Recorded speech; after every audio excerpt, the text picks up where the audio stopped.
चलें जी, let's start. शुरू करते हैं क्लास को। आज हमने थोड़ी देर पहले डिस्कशन करते हैं, सिर्फ कोई 10-15 minute on the national security policy, ठीक है, जो आई हुई है, विच प्रोबेबली विल बी टेस्टेड, ठीक है, आप लोगों के एग्जाम्स के अंदर। तो मैं जो हूँ, मैं नेशनल सिक्योरिटी पॉलिसी के स्पेसिफिक्स में नहीं जाऊंगा, ठीक है। मैं आपको जितने उसके चैप्टर्स हैं या जितनी उसकी चीजें हैं, I won't be talking everything about it with you people, ठीक है। मैं आप लोगों को उसकी एवोल्यूशन, उसके साथ जो रिलेटेड कॉन्सेप्ट्स हैं, where Pakistan stands with regards to the national security policy, क्यों जरूरत पड़ी, इम्प्लीमेंटेशन के अंदर क्या मसाइल हो सकते हैं, कैसे करना है, क्या करना है, उस बारे में ज्यादा बात करेंगे। बाकी डॉक्यूमेंट जो है वो मेरा ख्याल है अकेडमी ने आप लोगों के साथ मल्टीपल दफा शेयर किया हुआ है, तो एटलीस्ट अगर आप लोग उसको ज्यादा ना पढ़ें, किसी भी डॉक्यूमेंट को अगर आप ज्यादा ना भी पढ़ें, एटलीस्ट उसकी एग्जीक्यूटिव समरी देख लिया करें, उसका टेबल ऑफ कंटेंट देख लिया करें कि एटलीस्ट उसके कितने हिस्से हैं, ठीक है, कितने उसके अंदर जो है चैप्टर्स हैं, या उसके अंदर कितने डिफरेंट फ्रेमवर्क्स जो है वो डिस्कस हुए हैं, ठीक है। तो मैं नेशनल सिक्योरिटी पॉलिसी के हवाले से भी आपको यही कहूंगा कि काइंडली जो है उसके बारे में देख लें कि वो कितने सेक्शंस के अंदर जो है वो डिवाइडेड है, ठीक है, कितने सेक्शंस के अंदर वो डिवाइडेड है और क्या उसके अंदर आप लोगों को चीजें जो है वो पढ़ने की जरूरत है। अच्छा, जब पाकिस्तान बनता है 1947 ऑनवर्ड्स, हमारी सबसे बड़ी थ्रेट क्या रही है? Ever since we were created, what has been the biggest threat to the security of Pakistan, या how did we define the concept of national security? How did we define the concept of national security once this country was created? क्या था हमारा security का concept, और वो security के concept को लेके हम कैसे चले आगे, और हमने क्या क्या काम किए थे सिक्योरिटी के कॉन्सेप्ट को लेके? सर पहले तो उसका जो स्टेट का सर्वाइवल था, टेरिटोरियल इंटेग्रिटी का, वो सबसे पहले एग्जिस्टेंशियल क्राइसिस जो थे उसकी टेरिटोरियल इंटेग्रिटी के, वो सबसे पहले मेजर चैलेंज था, क्योंकि अफगानिस्तान से भी क्लेम्स थे इरिडेंटिस्ट और इंडिया से भी क्लेम्स थे, जो एलओसी कश्मीर का, और उसके बाद नहीं, मैं चलिए ठीक है, वो सारी बातें सही है। मैं ये पूछना चाह रहा हूँ कि traditionally what has been the biggest threat of Pakistan, जिस जो कि हमें हमेशा से हम पढ़ते आए हैं, what has been the traditional biggest threat जो कि पाकिस्तान को हुआ है?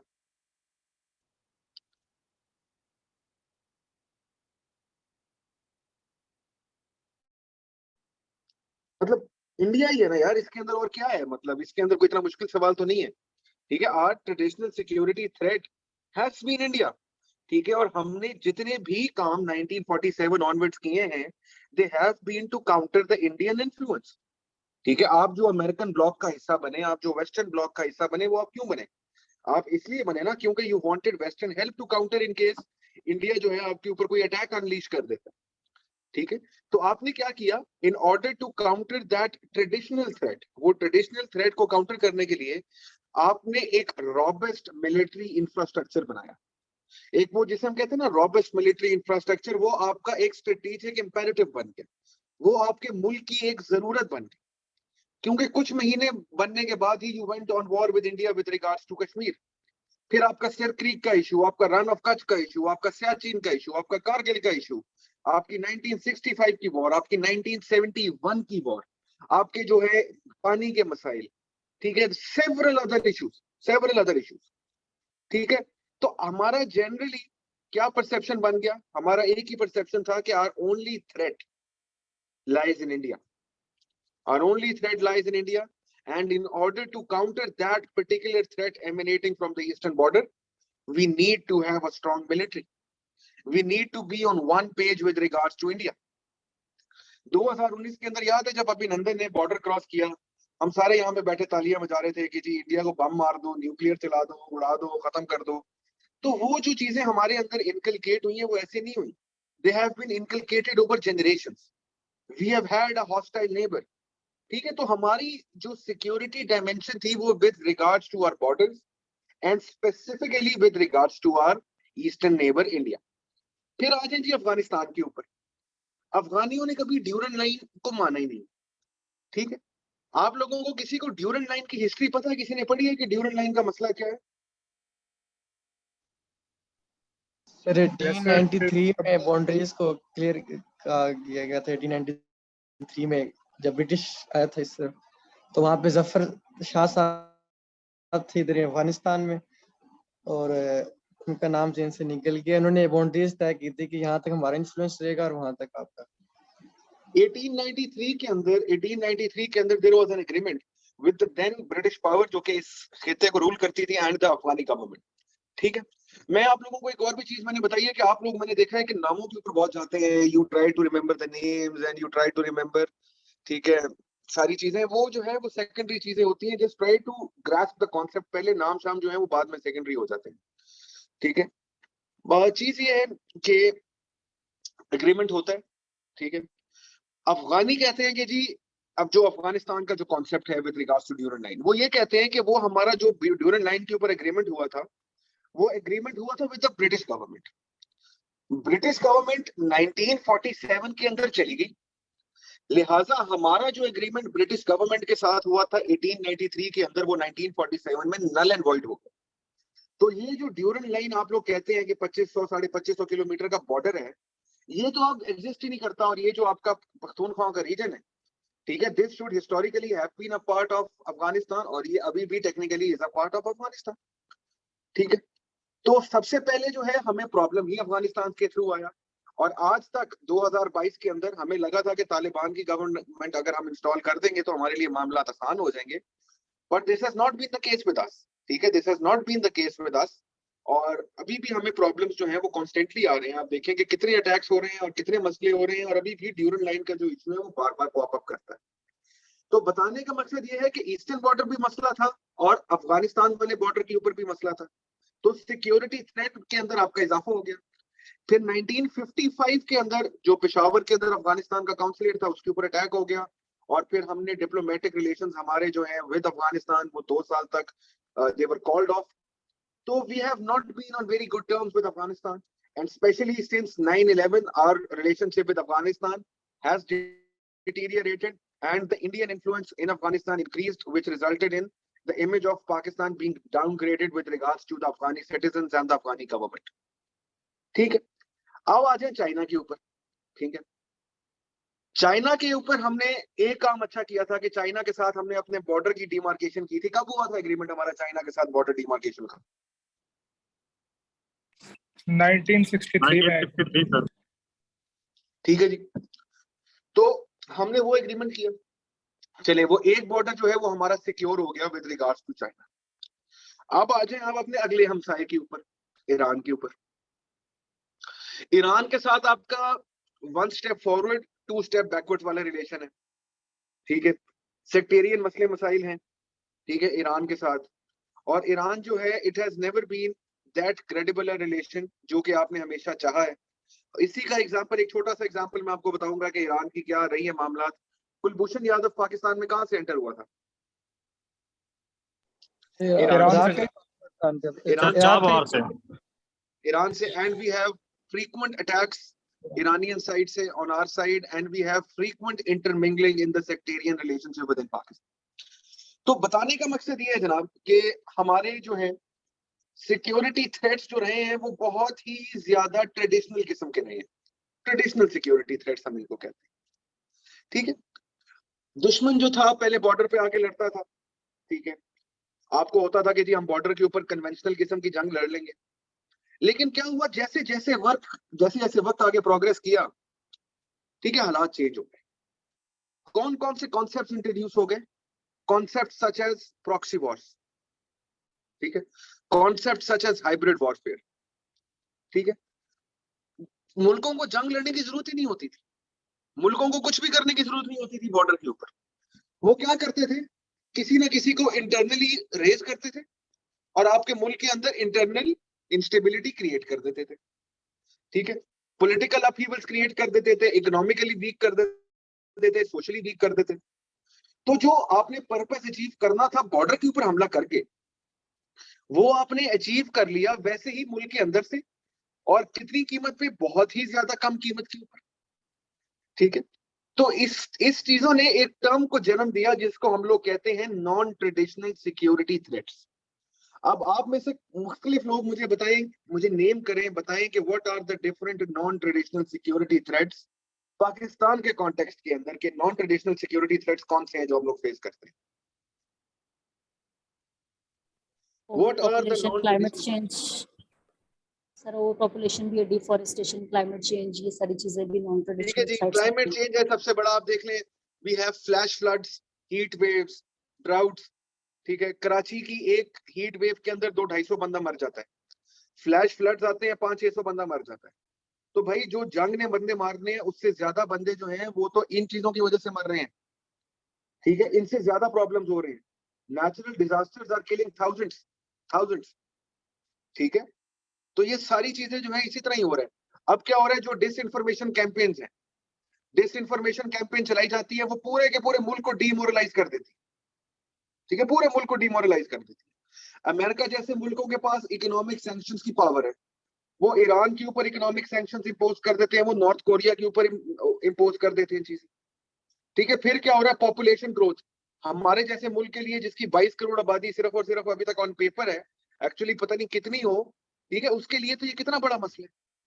फिर क्या, साइबर अटैक्स हो जाते हैं, पूरे के पूरे जो गवर्नमेंट डेटा है वो चोरी हो जाता है। ठीक है, गुर्बत है, हंगर है, ये सारी चीजें जो है, are these any lesser security threats than the one that we face on our border? No, ये जो नॉन ट्रेडिशनल सिक्योरिटी थ्रेट्स हैं, they are way bigger than compare to the ones that we face traditionally. तो हमने क्या किया था, naturally हमारा क्या स्टांस था कि भाई मिलिट्री को रॉबस्ट बना दो, जंग होगी बॉर्डर के ऊपर, लड़ लेंगे, देख लेंगे, ड्रोन चला देंगे, बंदे मार देंगे, फलाना फलाना फलाना। लेकिन अब क्या हुआ, अब जब ये सारे नॉन ट्रेडिशनल चैलेंजेस जो हैं ये एमिनेट हुए, तो हमें पता लगा कि भाई ये तो सिर्फ और सिर्फ मिलिट्री डील नहीं कर सकती। जो थ्रेट का स्पेक्ट्रम है वो इतना वाइड हो चुका है कि आपको सिर्फ और सिर्फ एक कॉम्प्रिहेंसिव नेशनल सिक्योरिटी पॉलिसी चाहिए, जो कि आपके मुल्क के अंदर पीस, स्टेबिलिटी, डेवलपमेंट लेके आ सके। ठीक है, तो ऐसा नहीं है कि सिर्फ और सिर्फ बॉर्डर के ऊपर हम लड़के वही हमारा थ्रेट है। और फिर क्या हुआ, फिर हमने डिवाइस करने की कोशिश की एक नेशनल सिक्योरिटी पॉलिसी। ठीक है, national security policy is one of a very very important documents to have come out of the Pakistani state. ये किसी गवर्नमेंट का डॉक्यूमेंट नहीं है, ठीक है, ये हमारी स्टेट का डॉक्यूमेंट है। ठीक है, ये जो डॉक्यूमेंट है, this is for the entire public, this is for the entire state, and this has an overarching consensus on this particular document. इसके ऊपर किसी किस्म का, किसी पॉलिटिकल पार्टी का कोई कॉन्फ्लिक्ट या कोई ऑब्जेक्शन नहीं आ सकता, क्योंकि this is for the larger interest of the state. ठीक है जी, तो इस तरह एक एवोल्यूशन होती है एक नेशनल सिक्योरिटी पॉलिसी जैसे डॉक्यूमेंट की। ठीक है, आप में से मैं आप लोगों को रिक्वेस्ट करूंगा कि बहुत ज्यादा पर्टिनेंट सवाल है, जरूर इस डॉक्यूमेंट को पढ़ें, जरूर देखें, आपको पता हो कि क्या क्या चीजें डिस्कस हो रही हैं, कैसे डिस्कस हो रही हैं, प्लीज डू दैट। ठीक है जी, सबसे ज्यादा जरूरी चीज क्या थी, सबसे ज्यादा जरूरी चीज इस नेशनल सिक्योरिटी पॉलिसी के अंदर जो है, that is the economic security, economic security as the core of national security. हमारी फॉरेन पॉलिसी का मैंने कल भी आप लोगों के साथ थोड़ा सा जिक्र किया कि सबसे बड़ा प्रॉब्लम क्या था, कि our foreign policy was geo securitised, हर चीज को सिक्योरिटी के एंगल से देखना।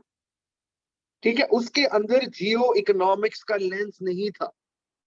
हमने कभी नहीं सोचा कि हम अपनी ज्योग्राफी को कैसे लेवरेज कर सकते हैं इकोनॉमिक फायदे उठाने के लिए। हमने हमेशा ये सोचा कि हम अपनी ज्योग्राफिक लोकेशन को कैसे लेवरेज कर सकते हैं in order to counter balance the Indian threat.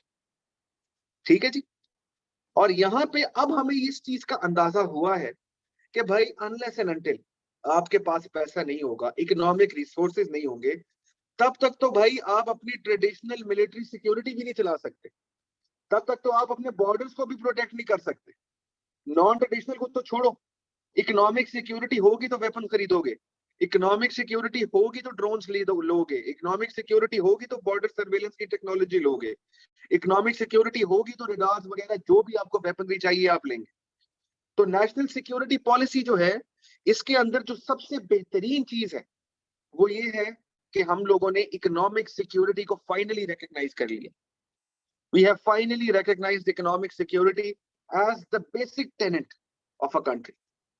किसी भी मुल्क की तरक्की का बेसिक कंपोनेंट क्या होता है? Economic security.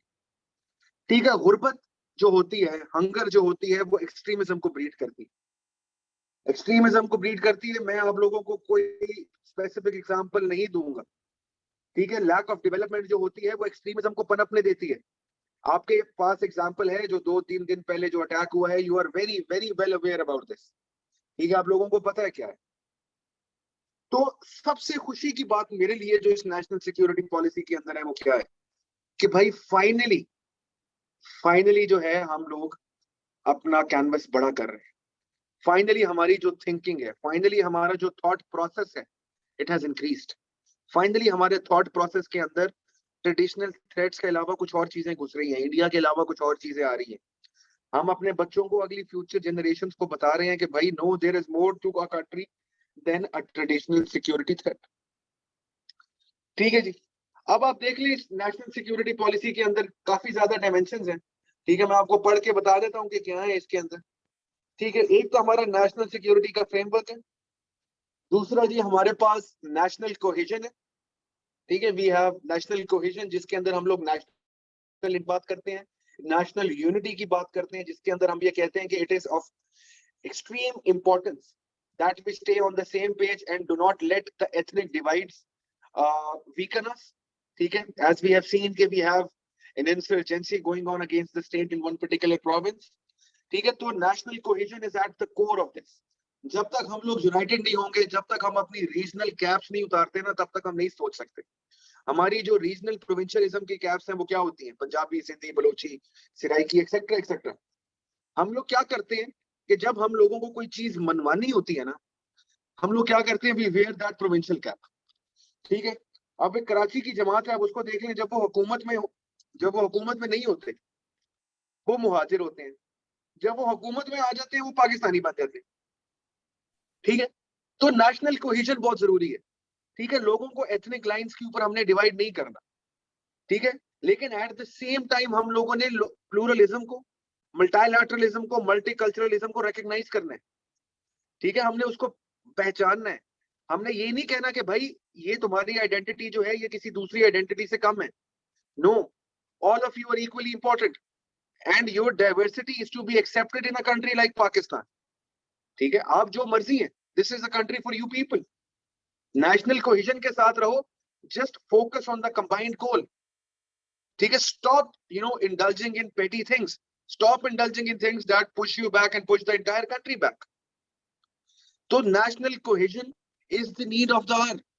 ठीक है, लेकिन नेशनल कोहेजन अचीव करने का मतलब ये नहीं है कि किसी एक पर्टिकुलर एथनिसिटी को साइडलाइन कर दिया जाए, या ये कहा जाए कि ये हमसे कमतर है या वो बहुत बड़ी जो है वो एथनिसिटी है। No, definitely not. इस इमेज को डिस्पेल करना है, इस इमेज को डिस्पेल करना है। ये बड़ा सूबा है जी, सारे रिसोर्सेज ले जाता है जी, हमारे पानी इसके पास जा रहा है जी, हमारा पैसा इसके पास जा रहा है जी, फलाने का हिस्सा उसमें ज्यादा है। We need to dispel this if we need to achieve national cohesion. ठीक है, ये चीजें हमने खत्म करनी है। ठीक है, फिर हमारा इकोनॉमिक फ्यूचर सिक्योर करना है, इसके अंदर तो एब्सोल्युटली नो डाउट। अगला टेनेट ये फिर है जनाब defence and territorial integrity. Defence and territorial integrity जो है, इसके अंदर वही बात आ जाती है जो ट्रेडिशनल सिक्योरिटी की हम बात कर रहे हैं। ठीक है, हमारे मुल्क को वी हैव सेवरल चैलेंजेस। आजकल आप देख लें कि जब से फेज 2 ऑफ सीपेक की बात हुई है कि सीपेक का फेज 2 जो है उसको हमने तेजी से करना है, आप देख लें कि उसको आपको रिएक्शन उसका मिलना शुरू हो गया। So we need to be aware of our enemies, and we need to chalk out a policy that can protect our territories at all time, and हम अपना एक डिफेंस कर सके against all of the forces that are trying to weaken this country. फिर आप आ जाए जनाब internal security के ऊपर। इंटरनल सिक्योरिटी के बहुत से मामलात हैं। ठीक है, इंटरनल सिक्योरिटी के आपके पास बहुत से चैलेंजेस हैं। ठीक है, जो आपने फेस करने हैं इंटरनल सिक्योरिटी के अंदर। We have a youth bulge. ठीक है, we have a youth bulge. ठीक है, जो कि जिसको नौकरियां नहीं मिलती। ठीक है, we have a youth bulge जो कि एक्सट्रीमिज्म की ब्रीडिंग ग्राउंड बन जाता है। तो we need to cater to those demands, and most probably in the internal security we need to deal with the non-state actors. We need to deal with those organizations that are proscribed. We need to deal with those organizations that challenge the writ of the state. Okay, we need to deal with those organizations that are creating a bad image for Pakistan at the international level. So internal security is of paramount importance. Internal security जो है उसका हमने खास ख्याल रखा. फिर आ जाता है अगला dimension foreign policy. Foreign policy in a changing world. Foreign policy जो है कोई डिफाइन कर सकता है कि फॉरेन पॉलिसी क्या होती है? What is a foreign policy? और फॉरेन पॉलिसी का ऑब्जेक्टिव क्या होता है? सर फॉरेन पॉलिसी ये होता है कि आपने जो मुख्तलिफ ग्लोबल कंट्रीज, स्टेट्स, इंस्टीट्यूशंस उनके साथ रिलेशनशिप होता है ताकि आप अपने इंटरेस्ट को, नेशनल इंटरेस्ट जो कोर है उनको सिक्योर कर सकें, whether they are economic, geo strategic, geo economic and all interest which the country has, उसको सिक्योर करने के लिए जो आप रिलेशनशिप. ठीक हो गया, बिल्कुल ठीक हो गया, absolutely right. Sir, the way we deal with different countries in forms of official channels as well as any other means of communication, whether it is hostile communication or economic collaboration, diplomatic ties, whatever kind of communication we have with any other sovereign entity other than our own state, it comes under our foreign policy and it is defined by our foreign policy. जी very good, जी very good, very good. मुझे कोई बताएंगे सिर्फ 2-3 मुझे foreign policy challenges बताएं पाकिस्तान के. Sir इसमें सबसे पहला तो फॉरेन मिनिस्टर्स के थ्रू जो हमारी नहीं होती है आपको जो है तो फॉरेन पॉलिसी के चैलेंजेस पूछ रहा हूं. Challenges challenge sir hybrid warfare का है सबसे पहले, उसके बाद साइबर सिक्योरिटी का है. सर हमें सबसे बड़ा चैलेंज इकोनॉमिक है. यार हमारे आप पास लोगों इकोनॉमी से वीक है. What are the foreign policy challenges that Pakistan is facing? Sir first तो ये है कि जो हेजमोनिक चेंज है sir, preferring regional allies, national hegemony, ये सबसे बड़ा चैलेंज है अभी करंटली जो इंटरनेशनली चल रहा है पाकिस्तान. मेन चीज सर आजकल इस तरह के जो ब्लॉक पॉलिटिक्स है उसमें पाकिस्तान से बचना चाह रहा है. अपने हमसायों में देख के बता दें कि हमारे पास फॉरेन पॉलिसी चैलेंज क्या है. एंड ठीक है, बेहतर ये है कि आप लोग जो है वो एक एक करके बोलो. हमारा जो फॉरेन पॉलिसी के लिए चैलेंज है वो ये है कि कश्मीर इशू जो बेसिक है, जिसकी वजह से हमारे अमेरिका का ब्लॉक और रशिया का ब्लॉक जो डिफरेंट करता है हमें, मतलब इंडिया रशिया के ज्यादा सपोर्टिव है, अमेरिका पाकिस्तान के साथ है लेकिन इतना नहीं है. अब उसी के पैरेलल हमारे साथ सीपैक का है चाइना का, तो वो जो अमेरिका है वो चाहता है कि किसी तरीके से हम अमेरिका से निकल के चाइना के ब्लॉक में कंफर्म ना हो.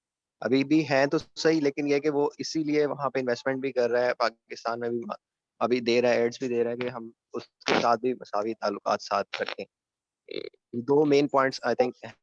सबसे बड़ी चीज रह गई. और सर उसके अलावा ये है कि जो आजकल जो ब्लॉक पॉलिटिक्स है पाकिस्तान उससे बचना चाह रहा है कि जो आजकल मेन स्ट्रीम जा रहा है इंडिया, चाइना और यूएसए के बीच में बैलेंस रखना, ये भी आजकल पाकिस्तान के फॉरेन पॉलिसी का चैलेंज बना हुआ है. ठीक है जी. इसके अंदर अगर हम देखें सबसे पहली चीज क्या है? टू रिकॉग्नाइज और not to recognise the Afghan Taliban. ठीक है. How do we create a balance between this? Afghanistan's security is equal to Pakistan's security, but at the same time recognizing the Afghan Taliban will lead to the wrath of the international community. So how do you balance this? How do you ensure that Afghanistan does not descend into a civil war? And at the same time, how do you give an impression to the international community that no, you are not siding with the Afghan Taliban because you have long been accused कि अफगान तालिबान जो है उनको आप बना देते हैं, उनको आप सपोर्ट करते हैं. तो बहुत बड़ा फॉरेन पॉलिसी चैलेंज है. फिर आ जाए, आप देखें जो हमारे फॉर्मर प्राइम मिनिस्टर हैं, जो उन्होंने लेटर गेट, ठीक है, तो जो उन्होंने लेटर गेट जो किया है, जो लेटर के ऊपर उन्होंने जो मामला किया है सारा, उससे अमेरिका के टाइज अब हमारे बहुत बड़ा प्रॉब्लम क्रिएट हो गए. So how do we basically balance between America and at the same time realize that our strategic interests lie with China, and how do we ensure कि China जो है वो हमारी साइड पे रहता है and our relationship with China do not get worse. ठीक है. इसके अलावा और भी बेपनाह फॉरेन पॉलिसी चैलेंजेस हैं आपके पास. ठीक है, आपने सेक्टेरियन ब्लॉक, आपने ब्लॉक पॉलिटिक्स करनी है, आपने ब्लॉक पॉलिटिक्स का हिस्सा बनना है, आपने ब्लॉक पॉलिटिक्स का हिस्सा नहीं बनना, आपने सऊदी अरेबिया के साथ, ईरान के साथ अपने रिलेशनशिप को कैसे मेंटेन करना है, एट द सेम टाइम आपने यूएन के अंदर अपना इमेज को कैसे जो है वो बैलेंस आउट करना है। तो देयर आर सेवरल कॉन्सेप्ट्स जो कि हम फॉरेन पॉलिसी के अंदर बात कर सकते हैं। ठीक है, अच्छा जी, अब क्या है यहाँ पे कि हमने फॉरेन पॉलिसी की बात की, और फॉरेन पॉलिसी के अंदर हमारा एक ही गोल होता है, नेशनल इंटरेस्ट। ठीक है, मैंने आपको कल भी बताया था, ठीक है, कि भाई अगर उइगर पे बात नहीं करनी ना करो, नेशनल इंटरेस्ट की बात है। सऊदी अरेबिया यमन के अंदर जो कर रहा है, we know that is wrong, but we can not talk about this. ठीक है, सऊदीया देखिए, फिर हमारा जहाज भर के गया है ना, आज पैसे मांगने गए हैं, ठीक है, डेफर्ड फैसिलिटी पे ऑयल लेने गए हैं, रोल ओवर करवाने गए हैं पिछली फैसिलिटी को। तो फॉरेन पॉलिसी के अंदर हमने इसका ख्याल रखना है कि हमारी इकोनॉमिक सिक्योरिटी मेंटेन हो रही हो, हमारे नेशनल इंटरेस्ट अचीव हो रहे हैं। And finally is the concept of human security. ठीक है, इसके अंदर सारी आपकी बातें आ जाती हैं, उसके अंदर अनएम्प्लॉयमेंट की और एक्सट्रीमिज्म की and so fourth and so on. ठीक है जी, तो ये सेवरल जो है चीजें हैं जो कि नेशनल सिक्योरिटी पॉलिसी का हिस्सा बनाई हुई है। प्लीज इंश्योर कि आप लोगों को ये सारे जो डिफरेंट फॉर्म्स हैं ऑफ सिक्योरिटी, इन चीजों के बारे में आपको पता हो। अच्छा, अब इतनी बड़ी पॉलिसी है, फॉरेन पॉलिसी की भी आपने बात कर ली, इंटरनल सिक्योरिटी की भी बात कर ली, आपने ह्यूमन सिक्योरिटी की भी बात कर ली, आपने बेपनाह चीजों के बारे में जो है वो बात कर ली। अब भाई बात यह है कि how will the government implement the national security policy. आपके मुल्क में छोटी सी पॉलिसी इंप्लीमेंट नहीं होती, आपके मुल्क के अंदर नेशनल सिक्योरिटी पॉलिसी कैसे जो है आप लोग उसको कैसे इंप्लीमेंट करवाएंगे। ठीक है, आप में से किसी को पता है कि अभी कुछ दिनों पहले एक इस्लामाबाद सिक्योरिटी डायलॉग हुआ है इस्लामाबाद के अंदर, ठीक है, जिसको हमारे फॉर्मर प्राइम मिनिस्टर खान साहब ने और हमारे आर्मी चीफ ने, and there was a complete think tank, there were speakers who came from India, there were speakers who came from other countries just to speak at the international security at the Islamabad security dialogue। और ये उसका second मेरे ख्याल है गालबन इस साल था, पिछले साल से ये शुरू हुआ था। ठीक है, तो ये सारी बात है। अच्छा, आप इसको आप मॉनिटर कैसे करते हैं, आप इसको इम्प्लीमेंट कैसे करते हैं, अब आप इसको मॉनिटर कैसे करते हैं, सारी बात तो ये। तो इसके अंदर सबसे जरूरी चीज ये है, number one thing that we need to talk about is debate. The number one thing that we need to do is talk and debate about the importance of such a monumental thing। ठीक है, ये देखिए, national security policy सिर्फ हमारी elite को touch नहीं कर रही, national security policy will be impacting the life of every citizen. ठीक है, अब हमारा मसला क्या है, हम एक डॉक्यूमेंट बना देते हैं और वो डॉक्यूमेंट जो है वो आपकी अलमारियों की जीनत बन जाता है। उससे क्या होता है, आपने बना दिया, पॉलिसी में काम हो गया, दुनिया को पता लग गया कि एक पेपर के ऊपर पॉलिसी बनी हुई है। जब कभी कोई मसला हुआ, वो पॉलिसी निकाल के कहा नहीं जी देखें हमारे पास ये है, बस मसला ये है कि इम्प्लीमेंटेशन वीक है। ठीक है, तो बात ये है कि यहाँ पे सबसे जरूरी चीज ये है कि we need to talk, we need to debate. हमारे थिंक टैंक्स, हमारी जो एकेडेमिया है, हमारे जो इंटेलेक्चुअल्स हैं, they need to talk and they need to tell the riyasat, they need to tell the government कि एनएसवी कहाँ पे डेफिशिएंट है। ठीक है, फिर आप उसमें से निकालें कि कौन से थीम्स, कौन से एरियाज ऐसे हैं जिनको ग्रेटर एम्फेसिस की जरूरत है। ठीक है, आप प्रायोरिटाइज करें। आप ऐसा नहीं हो सकता कि आप साइमल्टेनियसली सब के ऊपर इक्वल एम्फेसिस देने लग जाए, you might and up nowhere with this. ठीक है, आपने ये इसको बताना है लोगों को कि भाई this is a transformational concept, ये हम एक सिटीजन सेंट्रिक अप्रोच लेके आ रहे हैं। ठीक है, हम हर सिटीजन के बारे में बात कर रहे हैं, हम आपकी हंगर के बारे में भी बात कर रहे हैं, हम आपकी नौकरियों के बारे में भी बात कर रहे हैं, और हम आपको बॉर्डर्स के ऊपर भी प्रोटेक्ट करने की बात कर रहे हैं। ठीक है, हम आपका हर तरह से ख्याल रखना चाह रहे हैं, हम आपकी ब्रेन वॉशिंग से भी आपको प्रोटेक्ट करना चाह रहे हैं। We are trying to protect you from all sorts of onslaughts, ठीक है, जो हर जगह से आ रहे हैं। अच्छा, अब क्या हो गया, ये आपने डिबेट करवा ली, अब आता है इम्प्लीमेंटेशन का लेवल। आपने देख लिया कि कौन सा थीम वीक है, कौन से थीम के ऊपर ज्यादा चीजें चाहिए। अब आपने क्या करना है, अब आपने हर डिपार्टमेंट, हर एजेंसी, देखिए मुख्तलिफ डिपार्टमेंट होती है, मिनिस्ट्रियों के मुख्तलिफ डिविजन होती हैं, ठीक है, हुकूमती इदारे होते हैं जिन्होंने इम्प्लीमेंट कर। ठीक है, अब हर एजेंसी या हर डिपार्टमेंट को चाहिए कि एक इम्प्लीमेंटेशन प्लान बने, हर डिपार्टमेंट। जिसके अंदर clear objectives, strategies, indicators of achievement जिनको हम KPIs बुलाते हैं, की परफॉर्मेंस इंडिकेटर्स, उसका ओवरसाइट का रेगुलेटरी मैकेनिज्म क्या होगा, कैसे देखा जाएगा कि कितना काम हो गया, कितना काम रह गया। फिर फाइनली आपने क्या करना है, उसका अकाउंटेबिलिटी मैकेनिज्म लेके आना। सबसे जरूरी चीज ये है कि अकाउंटेबिलिटी मैकेनिज्म, ठीक है, टेलिंग द पीपल के भाई we will hold you accountable in case you are not up to the mark and in case you are not following the guidelines that have been given to you under the this particular thing. ठीक है, तो we need a dynamic follow up, we need a dynamic follow up, ठीक है, we need a dynamic follow up in this regard and we need to ensure कि every department is follows their own implementation metrics। ठीक है, अब सबसे बड़ा problem इसके अंदर एक और भी है, हर डिपार्टमेंट अगर अपना अपना काम करता है, हर डिपार्टमेंट अपनी अपनी चीज अगर पूरी करता है, तो सेंट्रल लेवल के ऊपर how do you gauge the effectiveness of national security policy. ठीक है, आप इसको कैसे कर सकते हैं, कौन सा इदारा बनाएंगे आप, या इसको कैसे आप सेंट्रली मॉनिटर करेंगे। ठीक है, आप इसको तहसील, डिस्ट्रिक्ट, टाउन लेवल के ऊपर कैसे लेके जाएंगे। ठीक है, how will you ensure that the work that is being done at such a lower level is in line with the national security policy. ठीक है, आप कैसे इंश्योर करेंगे कि इसको नेशनल सिक्योरिटी डिवीजन देख रही है या नेशनल सिक्योरिटी कमेटी देख रही है। ठीक है, अब इनके अंदर सिविलियन लीडरशिप भी है या इनके अंदर मिलिट्री लीडरशिप भी है, who will oversee the progress of implementation. ठीक है, अच्छा, फिर सूबों के अंदर ये मामला कैसे डिवाइड होगा। ठीक है, क्या काउंसिल ऑफ कॉमन इंटरेस्ट का यहाँ पे कोई किरदार है, क्या काउंसिल ऑफ कॉमन इंटरेस्ट इसको देख सकती है, काउंसिल ऑफ कॉमन इंटरेस्ट इसके अंदर क्या काम कर सकती है।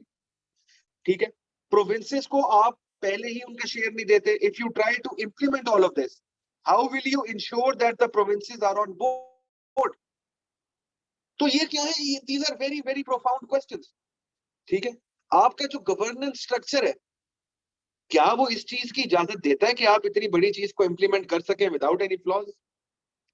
हर डिपार्टमेंट की एक दूसरे से लगती है, हर डिपार्टमेंट एक दूसरे को बीट करना चाहता है, कैसे कैसे कोहेरेंस लेके आएंगे आप इसकी इंप्लीमेंटेशन। तो हम कहते हैं ना कि these are the burning questions, ये वो बर्निंग सवालात हैं, ठीक है, जो कि आप लोगों ने इंश्योर करने हैं। ठीक है, सबसे जरूरी चीज इसके ऊपर क्या है, a nationwide political consensus, nationwide।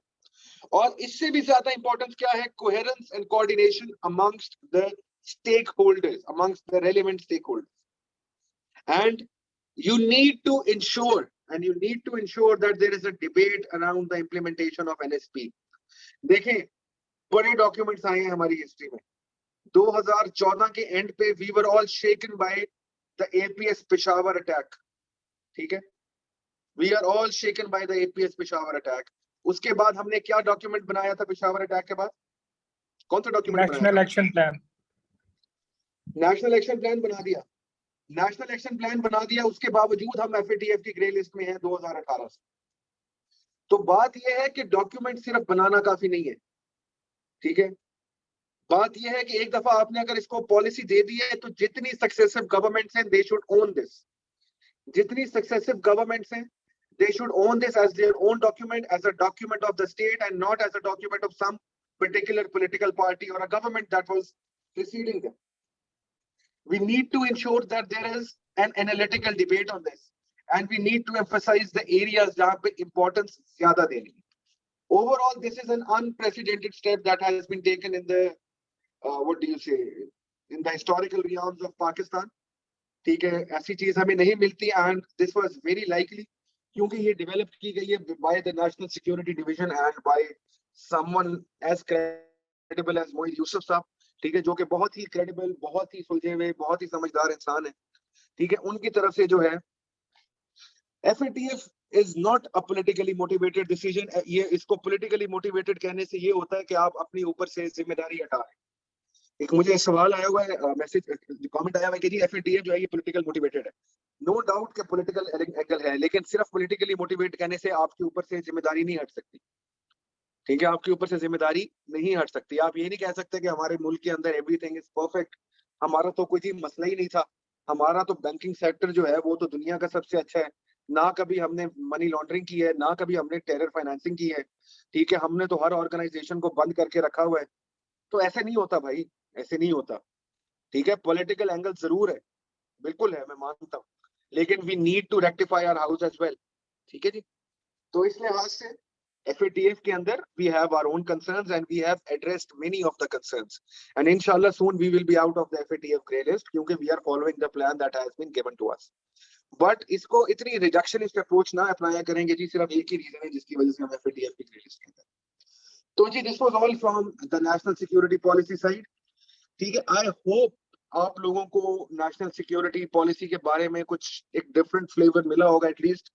I tried it from my side कि मैं इसको आप लोगों को बता सकूं और इसके अंदर हम जो है कुछ एनालाइज कर सके। ठीक है, तो ये इंपॉर्टेंट टॉपिक्स हैं। ठीक है, ये मैंने आप लोगों के साथ डिस्कस करने का मकसद ही यही था कि आई टेल यू पीपल के there is a lot more than we think there is to a particular topic. ठीक है, इसी तरह जो नेशनल सिक्योरिटी पॉलिसी है ये बहुत ज्यादा इंपॉर्टेंट चीज है। ठीक है, this is very very important और हमारे मुल्क में we are undergoing immense security threats। ठीक है, हमारे पास हैं। we need to ensure कि we are a united nation। we need to ensure कि हम economic security को forefront रख रहे हैं। अपना जो youth bulge है हमारा, उसको हम किसी productive काम के अंदर लगा रहे हैं। ठीक है, उसको हम किसी productive काम के अंदर लगा रहे हैं। ऐसा नहीं कर रहे कि हम उनको अपने ओन पे छोड़ रहे हैं।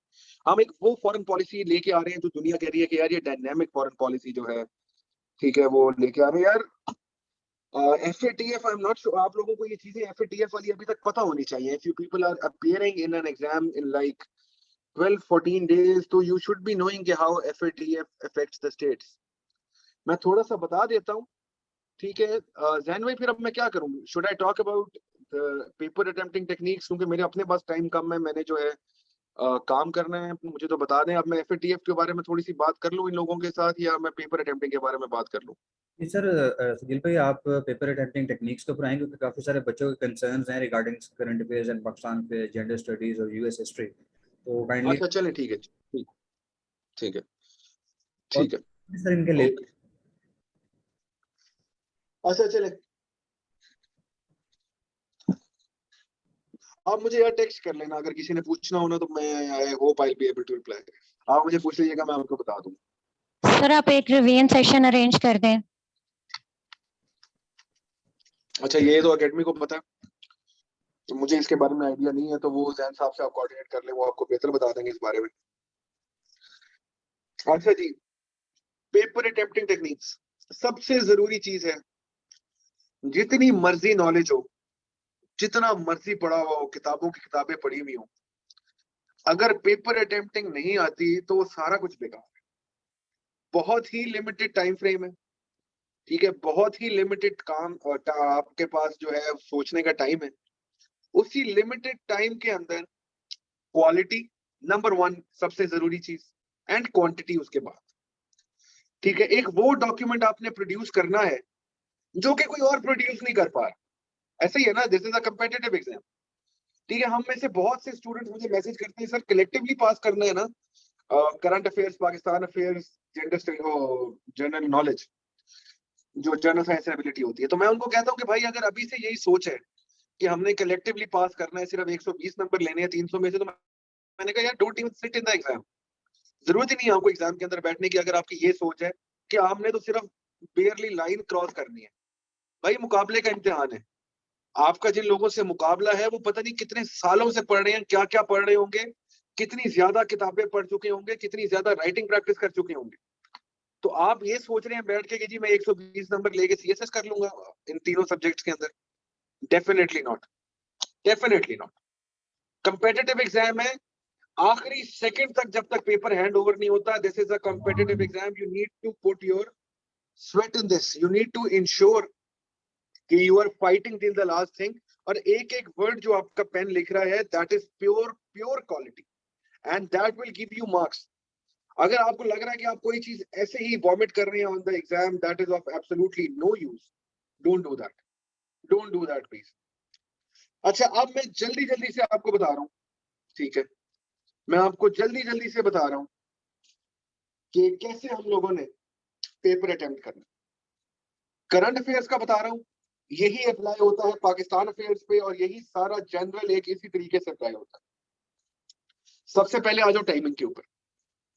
टोटल टाइम हमारे पास कितना है? 180 मिनट्स, ऐसे ही है। 180 मिनट्स है, 3 घंटे। 180 मिनट्स का मतलब ये है कि आपके पास शुरू में एमसीक्यूज है। एमसीक्यूज के अंदर आप क्या करते हैं, कुछ लोगों की पॉलिसी होती है कि पूरे 30 मिनट लगाते हैं, कुछ लोगों की पॉलिसी होती है कि they hardly use 5 to 10 minutes on this. ठीक है, अब जो भी है, ठीक है, आई वुड सजेस्ट कि अपनी तैयारी आपकी ऐसी होनी चाहिए एमसीक्यूज के अंदर कि आपको 10 मिनट से ऊपर ना लगे उसके। ठीक है, 10 minutes and we are left with, चलिए 15 मिनट्स कर लेते हैं इसको। ठीक है, we are left with 165 minutes. 165 minutes and you have to do 4 questions. ठीक है, ऐसे ही है। तो दिस कम्स आउट रफली टू 40 मिनट्स पर क्वेश्चन।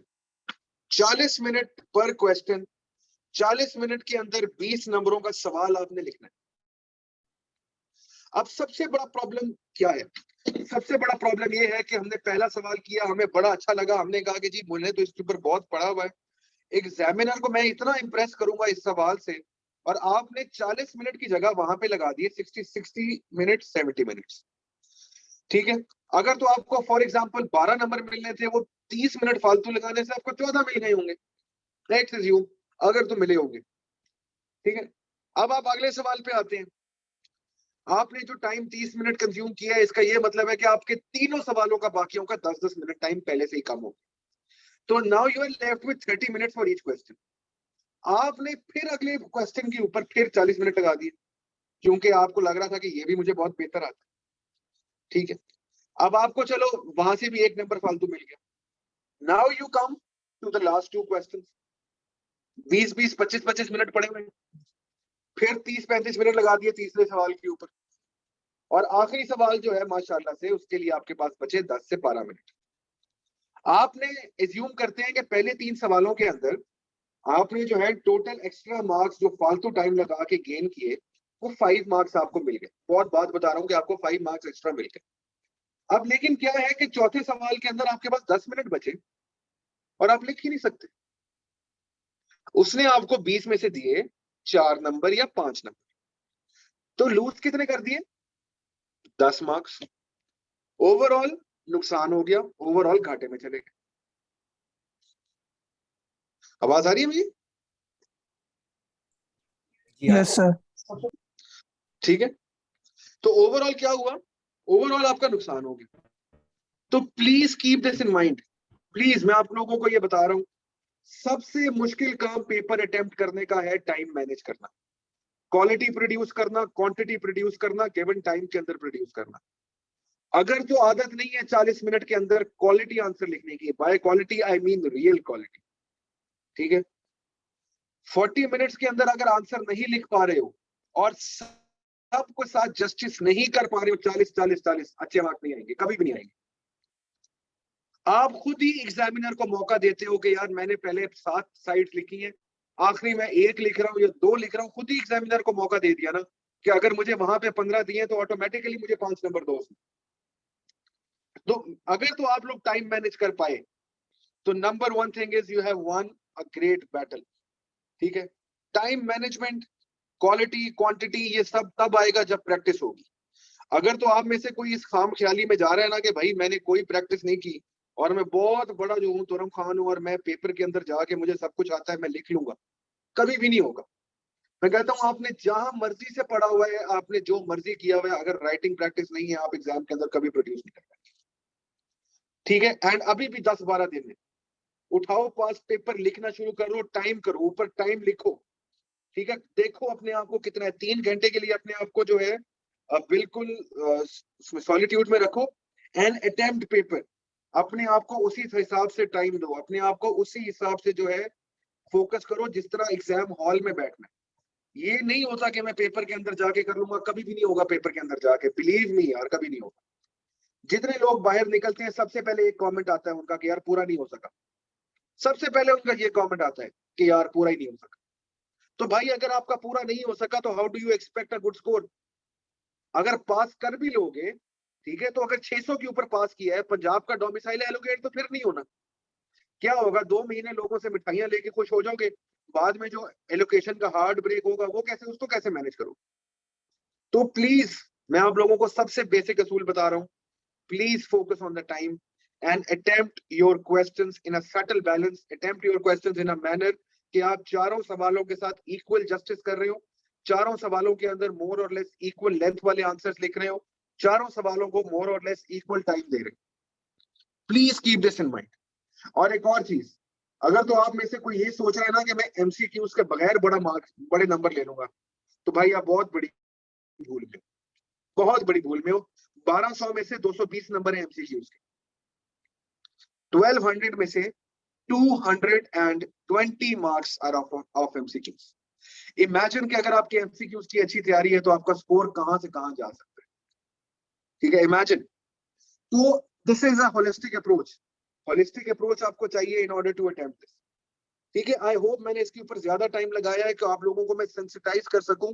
ठीक है, प्लीज मेरी इन बातों को लाइटली मत लेना। जब भी अटेम्प्ट देके निकलोगे जरूर इस बात को मेरी याद रखना कि what I said was applicable या व्हाट इट वाजंट एप्लीकेबल।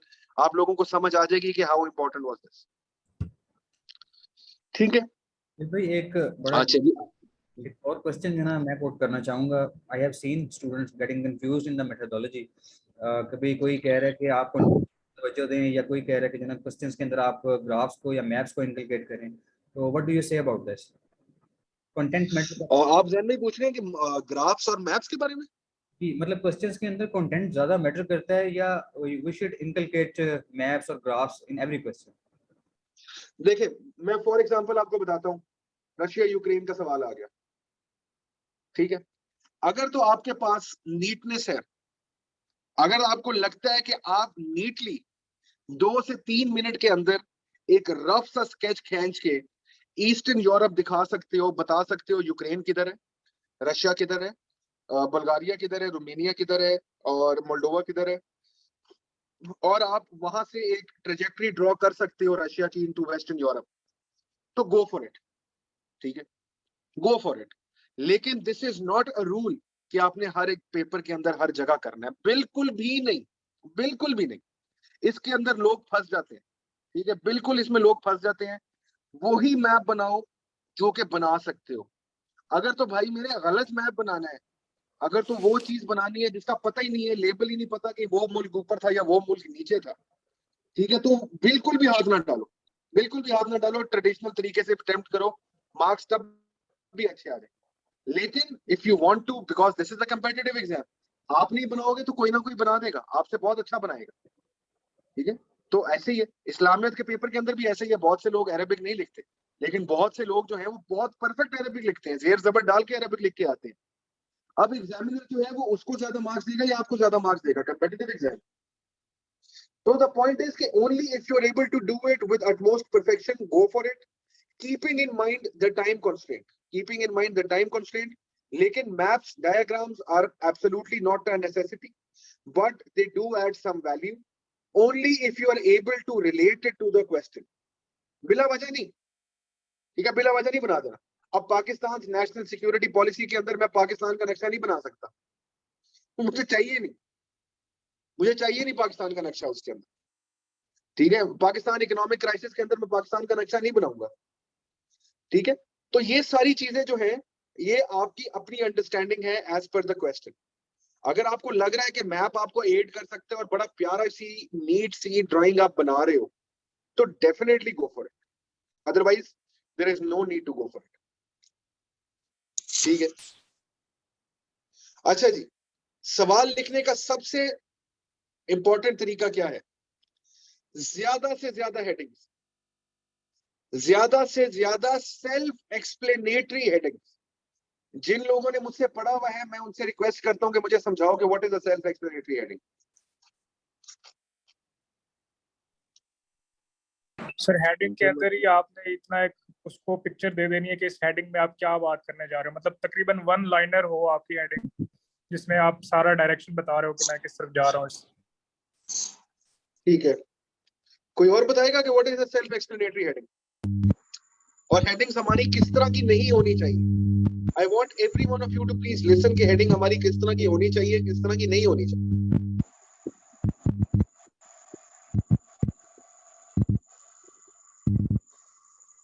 चले मैं ही बता देता हूँ, ठीक है। मैंने पहली दफा बहुत ही दफा एग्जांपल दिया पहले कि फॉर एग्जांपल आप एक सवाल लिख रहे हैं, ठीक है, उसके अंदर आपने हेडिंग डाल दी टेररिज्म, कोलन्स अंडरलाइन कर दिया। I mean what sort of a stupid heading is this, terrorism. इससे मुझे क्या पता लग रहा है? टेररिज्म एक लफ्ज है, टेररिज्म एक कॉन्सेप्ट है भाई। हेडिंग जो होती है, हेडिंग आपको बताती है कि इसका आपके क्वेश्चन के साथ क्या ताल्लुक है। तो जो भी हेडिंग मेरी होनी चाहिए, अगर मैं हेडिंग पढ़ूं और उसके बाद में सवाल पढ़ूं, तो वो आपस में कोरिलेट करना चाहिए। It has to correlate to the question, ठीक है। अब अफगानिस्तान फुल स्टॉप अंडरलाइन कर दिया, क्या मतलब भाई? अफगानिस्तान एक मुल्क है। What do you want to say about Afghanistan? तो मैं हमेशा कहता होता हूं कि सेल्फ एक्सप्लेनेटरी हेडिंग्स होनी चाहिए, ठीक है, सेल्फ एक्सप्लेनेटरी हेडिंग्स होनी चाहिए, ठीक है। फॉर एग्जांपल एफएटीएफ के अंदर आप रीजन लिख रहे हो, ठीक है, एफएटीएफ के अंदर आप रीजन लिख रहे हो पाकिस्तान के बैंकिंग सिस्टम का, लेट से, तो राइट डाउन के फ्रेजाइल बैंकिंग सिस्टम या fragile financial system of Pakistan leading towards the inclusion in the FATF grey list, full stop, ठीक है। दूसरा, fragile financial system of Pakistan dash Pakistan Achilles heel, full stop. मैंने ये बता दिया कि भाई पाकिस्तान का जो फ्रेजाइल फाइनेंशियल सिस्टम है, उसकी वजह से हमारे बहुत ज्यादा प्रॉब्लम्स क्रिएट हुए। अब मैं अगर सिर्फ फाइनेंशियल सिस्टम लिख दूं, क्या फायदा उसका यार?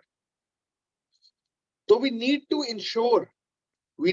इंश्योर कि we are coming up with self explanatory headings, बहुत जरूरी है। लेकिन यहाँ पे मैं एक डिस्क्लेमर दे दूं, इसका ये मतलब नहीं है भाई कि सेल्फ एक्सप्लेनेटरी हेडिंग के अंदर ही आप 4-4 लाइनें लिख दो। डोंट डू दैट, ठीक है, डोंट डू दैट, ठीक है, डोंट डू दैट। इंश्योर कि आप लोग जो हो 1 से 1.5 लाइन के अंदर इस चीज को लिख रहे हो। इंश्योर कि आप अपना मैसेज जो है you are putting it forward, ठीक है। समझ आ रही है कि आपकी हेडिंग कैसे होनी चाहिए?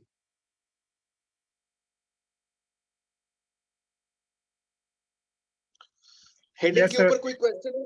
क्योंकि this is of utmost importance,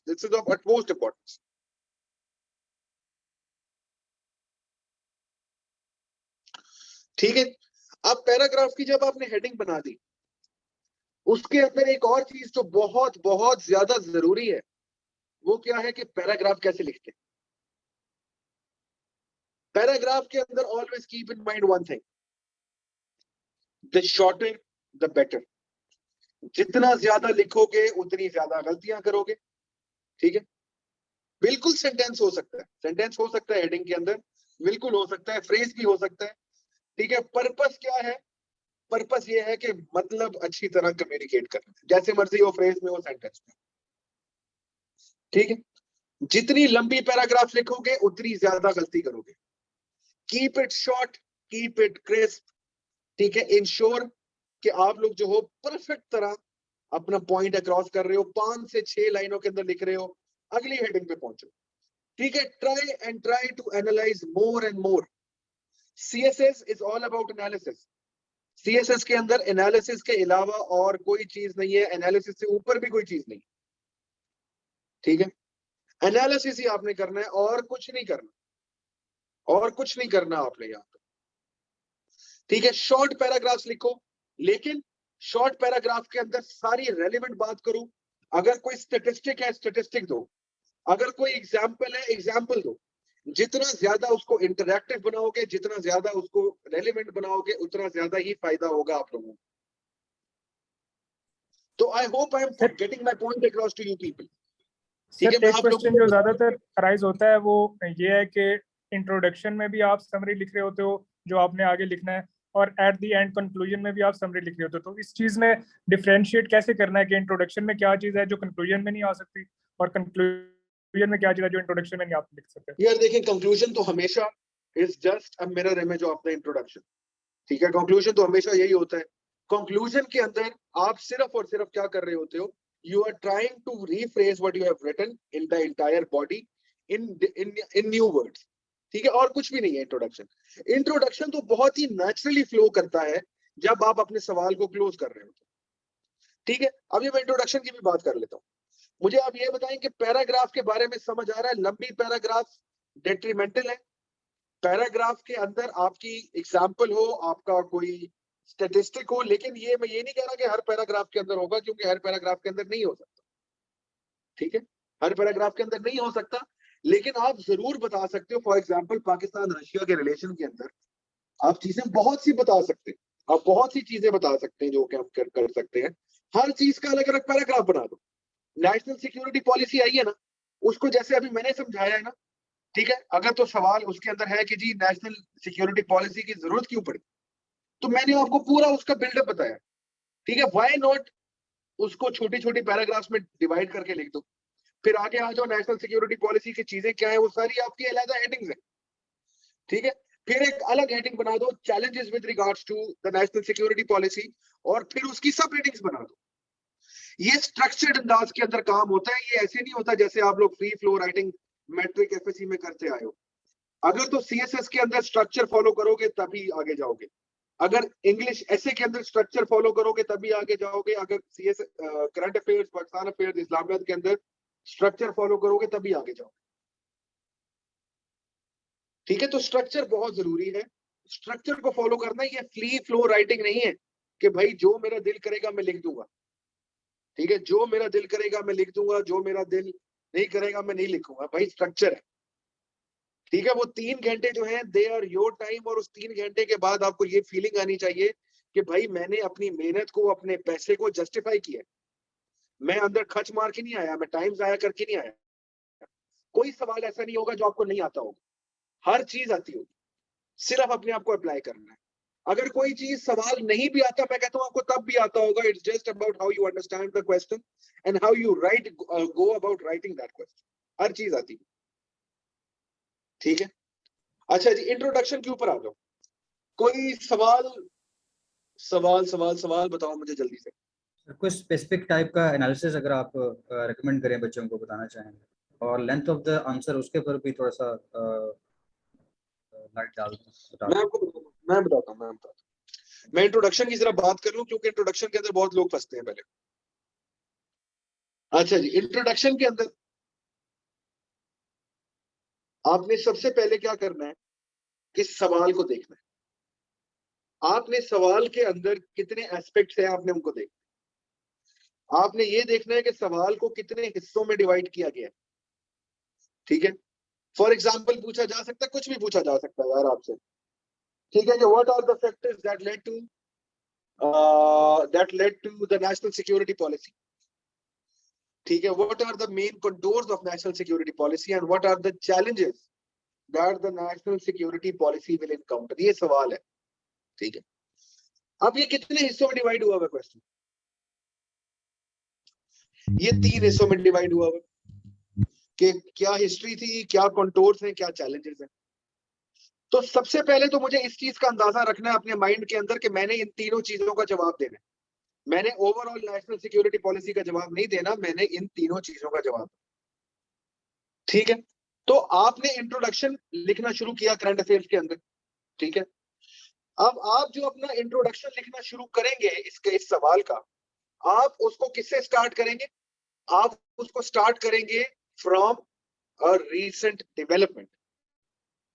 always remember, start writing your introduction from a recent development, ताकि एग्जामिनर को ये पता हो कि ये बंदा जो है चीजें पढ़ रहा है, एग्जामिनर को ये पता हो कि ये बंदा वेल अवेयर है about what is happening in the globe, ठीक है। तो हमने इस सिनेरियो के अंदर इसको लेके चलना है, ठीक है। आप लिखो, स्टार्ट करो कि the national security policy is an unprecedented document in the history of Pakistan. Not only does it deal with the military threats, it also outlines the various canvas of the threats that the citizens of Pakistan faces. ठीक है, something like this. मैंने बड़ा लफ्ज़ बनाया, that the citizens of Pakistan face. ये आपने इसको open कर दिया and you have basically, क्योंकि नेशनल सिक्योरिटी पॉलिसी एक बहुत ही रिसेंट किस्म का कॉन्सेप्ट है, तो उसके अंदर यही आ गया कि जी रिसेंट ये अभी पॉलिसी आई, ठीक है। अब आपने इसको ओपन कर दिया, यहां से आपने इसको रीसेंट डेवलपमेंट से स्टार्ट कर दिया। अब आप इसके इंट्रोडक्शन के अंदर जो तीनों पार्ट्स हैं सवाल के, आप उनको लिंक करने की कोशिश करोगे, ठीक है। उनको आप लिंक करने की जो है कोशिश करेंगे, और आप उसको लिखोगे कि traditionally the security canvas was more focused to counter the military threats, and all our focus was with regards to building up a robust military infrastructure. However, with the evolution of non-traditional security threats and with the threats emanating from within and an enhanced focus on the ये ना economic रोके, अब ना नहीं भर्ती करे। यार mic please अपना बंद करें, प्लीज माइक बंद करें, ठीक है? And with an enhanced focus on economic security, there was a dire need to come up with a national security policy. The national security policy is an all-encompassing one. It deals with several of the aspects, जिसमें से बता दो कि internal security या national cohesion, ये 3-4 बता दो, ठीक है? Because the national security policy is of such a great stature at the moment, and the implementation of national security policy would require all the relevant stakeholders to be at the same page. The implementation challenges that this security policy faces is immense. Therefore, the government and all the departments need to ensure that a proper engaging debate is carried out with regards to the national security policy. This is my introduction. ये मैंने अभी बैठे-बैठे बड़ा रास्ता बना लिया, ठीक है?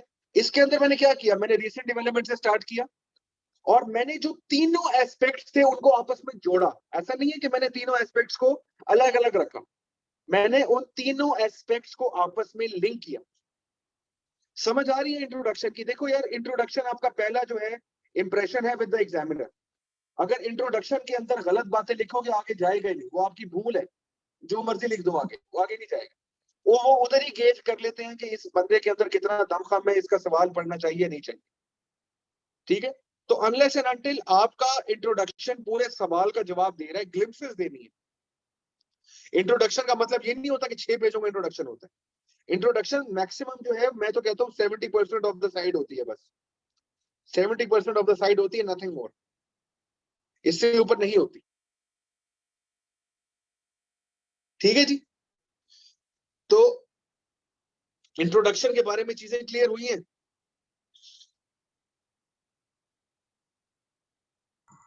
Yes sir. अच्छा, अब इंट्रोडक्शन लिख दिया, ठीक है?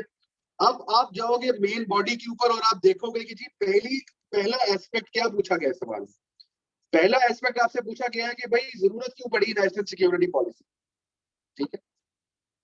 ठीक है, आप उसके अंदर एक मेजर हेडिंग बनाओ और उस मेजर हेडिंग के अंदर लिखो कि भाई reason why there was a need for the national security policy, ठीक है? या लिख दो national security policy the need of the hour, लिख दो evolution of the national security policy, या लिख दो from military threats to the national security policy, ठीक है? जो भी है, लेकिन it has to directly correlate to the first part of the question. ओ भाई, हिस्टोरिकल बैकग्राउंड नहीं आती, ये हिस्टोरिकल बैकग्राउंड जो है ये बड़ा दकियानुसी तरीका है सवाल लिखने का, बहुत ही दकियानुसी तरीका है, ठीक है? अब मैं नेशनल अफगानिस्तान के ऊपर सवाल लिखना शुरू करूं, मैं लिखूं Afghanistan is neighbour of Pakistan, ठीक है? Afghanistan has 34 provinces, Afghanistan has Tajik Uzbek, ठीक है? अफगानिस्तान फलानी जगह पे आजाद हुआ, फलाना किंग आया। नहीं नहीं नहीं नहीं नहीं, यही तो बता रहा हूं कि जो सवाल के अंदर पूछा हुआ है वो लिखना है, जो सवाल के अंदर आया हुआ है वो लिखना है। सवाल के अंदर अगर हिस्टोरिकल बैकग्राउंड की जरूरत है, हिस्टोरिकल बैकग्राउंड दे दो, लेकिन हिस्टोरिकल बैकग्राउंड दोगे क्यों? अगर वो अफगान तालिबान के ऊपर आपसे सवाल पूछता है, जो कि आना है आप लोगों को, तो आप उसको अफगानिस्तान की हिस्ट्री से शुरू करोगे, या आप पहले 9/11 के ऊपर 2 पेजेस लिखोगे उसके ऊपर? और भाई पूरी दुनिया को पता 9/11 हुआ था, ठीक है? अगर तो उसने सवाल में लिख दिया है कि after the Taliban take over, इसका मतलब है कि उसको पता है कि तालिबान टेक ओवर कर चुके हैं, उसकी बात की कहानी बताओ उसको। अगर जिक्र भी करना है, एक लाइन के अंदर जिक्र करो। अब आप ये बताने लग जाओ कि जी 9/11 हुआ था, ट्विन टावर गिरे थे, 4,000 4,500 बंदा मरा था, अमेरिका ने अफगानिस्तान इन्वेड कर दिया, अमेरिका ने इराक इन्वेड कर दिया। तो भाई ये तो बहुत ही मेन स्ट्रीम बातें हैं, इनसे नंबर नहीं मिलेंगे। जो सवाल में पूछा गया है, जो सवाल में पूछा गया है, दैट इज हरफ आखिर, बस। अगर तो रेलिवेंट रहोगे मार्क्स मिलेंगे, जिस टाइम पे थोड़ा सा भी इररेलेवेंट होगे नंबर नहीं मिलेंगे। बहुत सीधी सी बात है। रेलिवेंसी क्यों जरूरी है? क्योंकि आपने आगे दफ्तरों में जाके बैठना है, मीटिंग्स अटेंड करनी है, ठीक है, प्रेजेंटेशंस देनी है। अगर अभी से रेलिवेंट नहीं होगे तो बाद में जाके क्या करो? तो relevant, what are the implications of Afghan Taliban take over in Afghanistan should mean कि इम्प्लीकेशंस क्या है। मुझे इम्प्लीकेशंस के अलावा उसकी और कोई बात नहीं जाननी। आई डोंट केयर कि कैसे आए, किसको गिरा के आए, किसको मार के आए, कितना टाइम लगा, पहले क्या था, I don't care about it. I only care कि भाई जो मुझसे इम्प्लीकेशंस पूछी है, मुझे सिर्फ इम्प्लीकेशंस बताओ, दैट्स इट। अगर मुझे ये बताओगे कि जी 15 अगस्त 2021 को क्या हुआ जब तालिबान आए, तो why would I be interested in this? Why would I be interested? अगर मैं पूछूं आप लोगों से कि what are the implications of India's abrogation of article 370 and 35A on the 5th of August 2019, तो आप क्या कहानी मेरे से 1947 से शुरू करोगे कि भाई कश्मीर प्रिंसली स्टेट था, महाराजा हरि सिंह था, उसने ये कर दिया, उसने वो कर दिया, ये हो गया, वो हो गया। भाई उसने 2019 के बाद का पूछा, उसने तो वो चीजें पूछी। अगर रेफर करना है तो रेफर करने का तरीका होता है, वो 1-1.5 लाइन में हो जाता है। लेकिन अगर पूरे पूरे पेज सिर्फ कश्मीर की हिस्ट्री पे लिख देने हैं, जो कि लोग लिखेंगे, अभी भी लिखेंगे, आई कैन बेट, ठीक है, क्योंकि हमने वो चीज रट्टा लगाया होता है, हम वो रट्टे को रेजिस्ट नहीं कर सकते, लिखेंगे लोग। तो सर जिस तरह ये एक चीज जो है तालिबान ना, की अपनी दीवारों पे बड़े इम्प्लीकेशंस करके, एक और चीज अपनी इंडिया, दीवारों पे बड़ा, क्या कह रहे हो? सर जिस तरह आपने बताया कि अफगानिस्तान और इंडिया की वो जो इम्प्लीकेशंस बताई हैं, तालिबान टेक ओवर की इम्प्लीकेशंस और इंडिया की वो स्क्रैपिंग ऑफ द आर्टिकल उसकी इम्प्लीकेशंस, तो इसमें सर आप एक ब्लूप्रिंट दे सकते हैं कि मतलब इसका इंट्रोडक्शन इस तरह से होगा? यार वो फिर लंबा हो जाएगा, उसके लिए फिर किसी और टाइम हो तो मैं आप लोगों के साथ बैठ के डिस्कस कर सकता हूँ। उसके लिए प्रॉपर सवाल हो, प्रॉपर चीजें हो तो मैं बता देता हूँ, लेकिन ऑन द सेम मतलब लाइन सर यार, ये है जैसे ना कि मैंने आपने आपको, एक दफा इंट्रोडक्शन बता दिया, अगर आप एक दो दफा और ब्लूप्रिंट्स दे देंगे ना तो हमें होलिस्टिक आइडिया हो जाएगा कि इस तरह ही है। अच्छा चलो मुझे और बता के मुझे, मैं फिर आप लोगों को उसका बता देता हूँ कि उसका इंट्रोडक्शन कैसे बनाना चाहिए। और एक और चीज देखें, बार अभी हमारी डिस्कशन यार बीच में रह जाएगी। ये लिख के आपने मेजर हेडिंग दे दी, मैंने आपको जैसे बताया, फिर उसके बाद आपने सब हेडिंग्स दे दी। सब हेडिंग्स देने के बाद अगले सेक्शन के ऊपर मूव कर जाओ, main contours of the national security policy, उसके अंदर सब हेडिंग्स दो, ठीक है। फिर फाइनल सेगमेंट में जाओ, उसके अंदर बड़ी हेडिंग दो, challenges to the national security policy, उसके अंदर वो चैलेंजेस लिखो, and finally wind it up with a conclusion. Conclusion जो लिखोगे वो भी तीनों एस्पेक्ट्स को इनकॉर्पोरेट करेगा, तीनों एस्पेक्ट्स को अपने अंदर शामिल करेगा, तो आपका प्रॉपर कंक्लूजन होगा। तो इस तरह जो है आपका स्ट्रक्चर बनता है पेपर अटेम्प्ट करने का, ठीक है। You can only attempt these questions in this particular manner, ठीक है। Do you get my point? आप लोगों को मेरा पॉइंट समझ आ रहा है यहाँ पे? यस सर, पॉइंट समझ आ गया सर। और सर ये भी बता दें कि एक जो क्वेश्चन है उसमें कितनी साइड्स लगनी चाहिए एक क्वेश्चन पे? यार देखिए, नॉर्मली 20 मार्क का सवाल है तो 6 to 7 साइड्स मैटर्स, ठीक है, 6 to 7 साइड्स होनी चाहिए। लेकिन मैं दोबारा बात कर रहा हूँ, क्वालिटी ओवर क्वांटिटी। सीएफएस का पेपर जो है, शीटें भरने से नंबर नहीं आते, उनके पास कोई टाइम नहीं है, उनके पास काटना बहुत आसान है। अगर शीटें भरोगे ना तो काटना बहुत आसान होता है, नंबर देना कम आसान है, काटना बहुत आसान है। तो quality over quantity, 6 to 7 sides. अगर आप एक अच्छा आंसर लिखते हो ना तो 6 to 7 साइड्स वैसे ही हो जाती है। 20 नंबर का सवाल ऐसा मैं मानता ही नहीं हूं कि 3 to 4 साइड्स के अंदर आप 20 नंबर का सवाल लिख सकते हो। I do not believe on this. अगर तो उसको पहले खत्म कर रहे हो, इसका ये मतलब है you are missing out on important points, या आपके पास डेटा इनफ नहीं है उसको जो है कैटर करने का, ठीक है।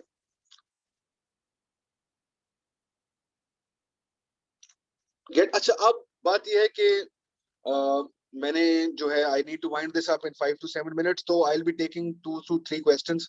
अगर जो है आप जो है सवाल पूछना चाहते हैं, अगर ज्यादा सवाल हैं तो यहाँ पे अपना रेज हैंड का ऑप्शन होता है इसके अंदर, जूम के अंदर, और रेज हैंड का ऑप्शन कर लो। I will ask one by one, ठीक है, ताकि सारे लोग जो हैं वो एक साथ ना बोलें।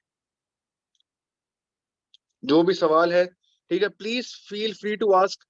कोई सवाल गलत सवाल नहीं होता, ठीक है, आप लोग जो हो अपने बिल्कुल सवाल पूछें, ठीक है, no question is a wrong question. Ji Masood. Sir मैं ये पूछना चाह रहा था कि सर क्योंकि अभी टाइम है, तो सर आप वो जिस तरह आपने रफ इंट्रोडक्शन दिया था ना पहले एक क्वेश्चन का, इसी तरीके से आप वो what are the implications of Taliban है उसका भी एक रफ सा इंट्रोडक्शन दे दें, और ये जो इंडिया की जो स्टेपिंग ऑफ आर्टिकल्स है इसके भी रफ सा इंट्रोडक्शन दे दें बस। अच्छा चलें जी, मैं बना देता हूँ।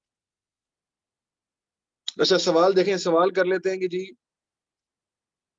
व्हाट आर द, अच्छा सीधा सा सवाल रख लेते हैं, इसको ज्यादा एस्पेक्ट्स पे नहीं करते। अच्छा चलो, what are the reasons that led to India scrapping Article 370 and 35A, and what are the implications of this act? अब इस सवाल के कितने एस्पेक्ट्स हो गए मसूद? दो एस्पेक्ट्स हो गए, ठीक है, रीजंस और इम्प्लीकेशंस। तो आपका जो भी आंसर होगा वो इन दोनों चीजों को इनकॉर्पोरेट करेगा, बेशक वो इंट्रोडक्शन हो, बेशक आपकी मेन बॉडी हो, बेशक वो कंक्लूजन हो, हर जगह आप सवाल का जो है वो ख्याल रखेंगे। ठीक है जनाब, तो अब हम जो है देखते हैं इस पे क्या है। ठीक है, with the recent deterioration of the security situation in Afghanistan once again, the question of Afghan Taliban takeover in Afghanistan has come to the limelight yet again.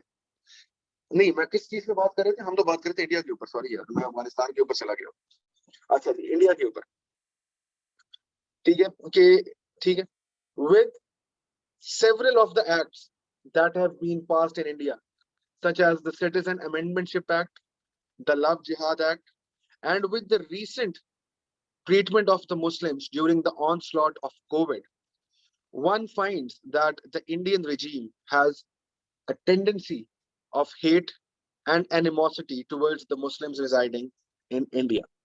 And in this particular context, we see that in order to bring a demographic change in the Kashmir region, India scrapped Article 370 and 35A in order to divide the Kashmir region into two union territories and govern them directly from New Delhi. The withdrawal of this would have several impacts, including severing of ties between India and Pakistan, and increased chances of intifada between the Kashmiris and the Indians and between the Hindus, a decline in relationship between the Abdullah family and with the pro-Kashmiri leaders with the Indian leadership, etc. etc. मैंने यहाँ पे क्या किया है, ठीक है जी, we will wind up in 5 minutes definitely.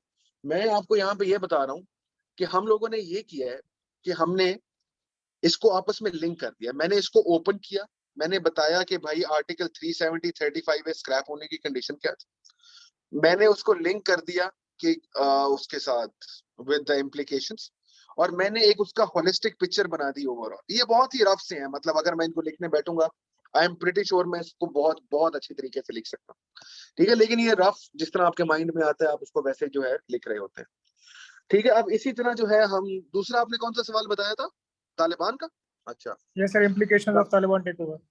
ठीक है, इम्प्लीकेशंस ऑफ तालिबान टेकओवर। अच्छा अब आप लिखें जी, अब रिसेंटली अफगानिस्तान के अंदर क्या हो रहा है? रिसेंटली अफगानिस्तान के अंदर हम देख रहे हैं कि एक रिसर्जेंस आ रही है। पिछले कोई 4-5 महीनों से तो खबरें नहीं आई थी कोई वायलेंस की, लेकिन अब हमें नजर आ रहा है कि धमाके होना दोबारा शुरू हो रहे हैं एंड जो सिचुएशन है वो दोबारा वॉलेटाइल हो रही है, ठीक है। अब आप ये लिखो कि with the recent deterioration of the security situation in Afghanistan and with a question over the human rights regarding the treatment of women, students and female students, the control of Afghan Taliban seems to be dwindling.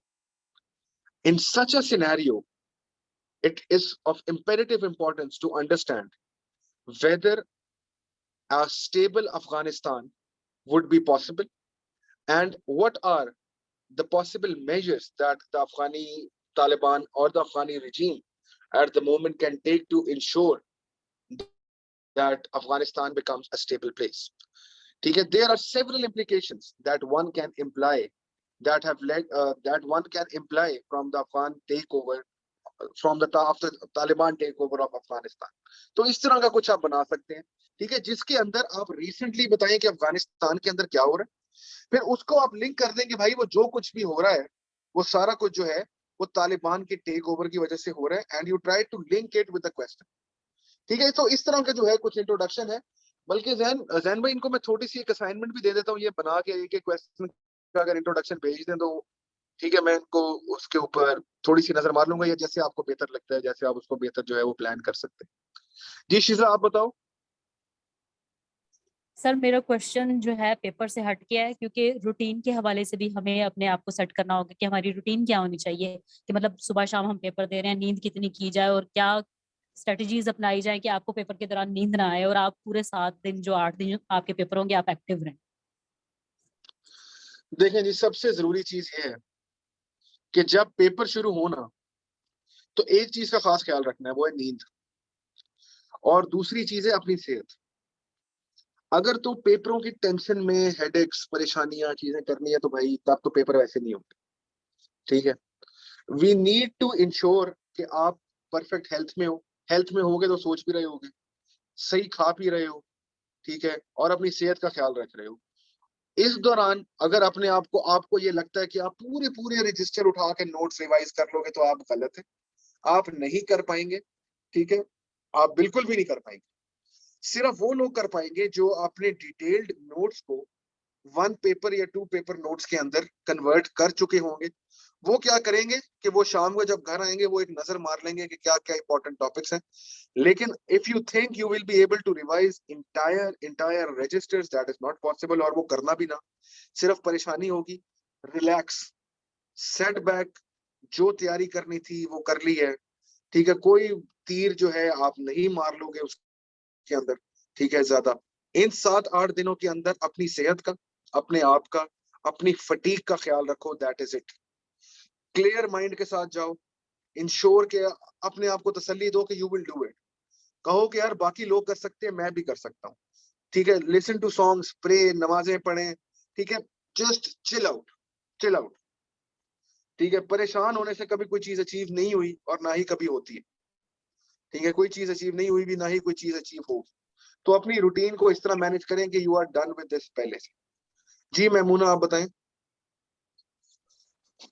Sir मेरा ये question है कि जब हम लोगों को questions में अगर हमसे सॉल्यूशन नहीं भी पूछे गए तो क्या हम वो सॉल्यूशन ऐड कर सकते हैं उसमें? जरूरी नहीं है, बिल्कुल भी जरूरी नहीं है। मैं हमेशा आपसे ये कह रहा हूँ कि अगर तो सवाल में आपसे रिकमेंडेशन मांगी हुई है, अगर तो आपसे सवाल के अंदर वे फॉरवर्ड मांगा हुआ है, अगर तो आपसे सवाल में सोल्यूशन मांगे हुए हैं तो बिल्कुल बताएं। अदरवाइज आपको बताने की उसमें जरूरत बिल्कुल भी नहीं है। इसी वजह से ये चीज है कि जब सवाल आए अपने पास लेड पेंसिल निकालो, सवाल को अंडरलाइन करो और देखो कि इसके कितने एस्पेक्ट्स हैं, कितनी कितनी चीजों को आंसर करना है, what, why, how, implications, way forward, ठीक है। फिर उसी हिसाब से उसका आंसर लिखो और अपने आप को पहले बता दो कि मैंने कितने एस्पेक्ट्स का जवाब देना है। फॉर एग्जाम्पल अगर 4 एस्पेक्ट्स हैं, आपको पता है कि 40 मिनट है आपके पास, तो फिर फर्दर डिवीजन करो, फिर फर्दर डिवीजन करो कि मैंने सवाल के अंदर भी चारों एस्पेक्ट्स को 10-10 मिनट देने। अपने पास सब के सब आप घड़ियां लें, ठीक है, अपने सामने घड़ी रखो और अपने आप को उस पे, ये ना हो कि आप ऊपर वाली घड़ियां देख रहे हो, ऐसा नहीं होना चाहिए। आपके टेबल पे आपके ऊपर घड़ी पड़ी होनी चाहिए आपके पास, ठीक है। Bring your watches, smart watch ना लेना, वो नहीं ले जाने देंगे, दूसरी वॉच ले लो जो भी बेहतर लगे, लेकिन do keep those watches on your table और अपने आप को टाइम के साथ चलाओ, because time, it is all about a victory against time, ठीक है। और सवाल के ऊपर फोकस करो, जितने एस्पेक्ट्स हैं उनका जवाब दो according to the time. Ji Suhaib, last question है, ये बताएं।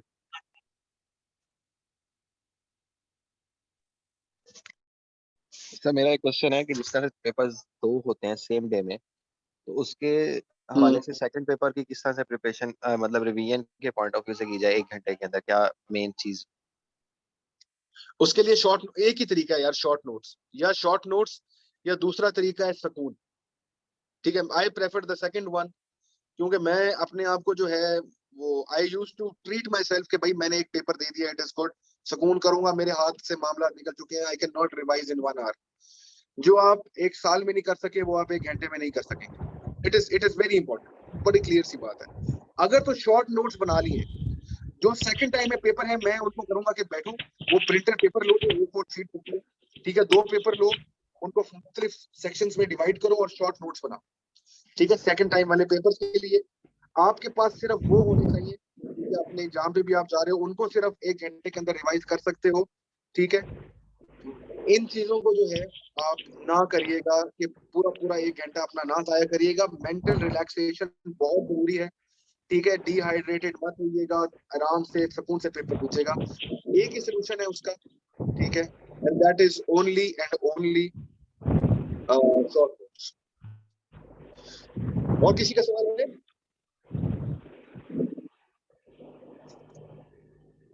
बाकी जो सवाल है यार वो प्लीज जहन में लेके ग्रुप के अंदर भेज दें, मैं उनको उसके वॉइस नोट्स के थ्रू आंसर करने की कोशिश कर दूंगा। अभी के लिए जो है I would want to take a leave, ठीक है। आप लोगों की जितने भी सवाल हैं प्लीज प्लीज आप पूछें, बिल्कुल पूछें, ठीक है। I would be glad to answer as many as possible, ठीक है। मेरा यही है कि आप लोगों को जितनी बेहतरी आ सके आप लोगों के एक्सप्रेशन में, आप लोगों के आंसर में वो करें। राइटिंग प्रैक्टिस सबसे ऊपर है, 12-14 दिन है, अगर राइटिंग प्रैक्टिस नहीं की हुई डिसहार्ट होने की जरूरत नहीं है, गेम बड़े आराम से चेंज हो सकती है। राइटिंग प्रैक्टिस करें, अभी से उठाएं, ठीक है। 11:30 क्लास खत्म हो रही है, 12 बजे पेपर उठाएं, लिखना शुरू कर दें, लिखना शुरू कर दें, सहरी तक लिखें, कुछ नहीं होता, ठीक है। You need to give up something in order to succeed and that is the only way to go ahead, ठीक है। आराम से कोई चीज नहीं मिलती होती, ठीक है, काश आराम से चीजें मिलती होती। It is all about competition, it is all about excelling in that competition and I hope कि आप लोग जो हो उस चीज को करेंगे, ठीक है। जो मैंने अपने एक्सपीरियंस से बातें बताई हैं, हो सकता है कि मैं काफी चीजों में अभी लैग कर रहा हूँ, लेकिन from what I have learn मैंने वही सब आप लोगों को जो है वो बताने की कोशिश की है, ठीक है। आई होप कि आप लोगों ने इन 3 सेशंस के अंदर कुछ वैल्यूएबल चीजें जो है सीखी होंगी, आप लोगों को अंडरस्टैंडिंग में इजाफा हुआ होगा, आप लोगों को थोड़ा सा एनालिसिस आपका डेवलप हुआ होगा and you would have learned के specially with regards to paper attempting के कैसे करना है कैसे नहीं करना, ठीक है। तो wish you all the best, very best, ठीक है, and I am very hopeful कि आप लोग जो है you will do all the best, ठीक है। ऑलवेज रिमेंबर, ठीक है, कि नेवर नेवर नेवर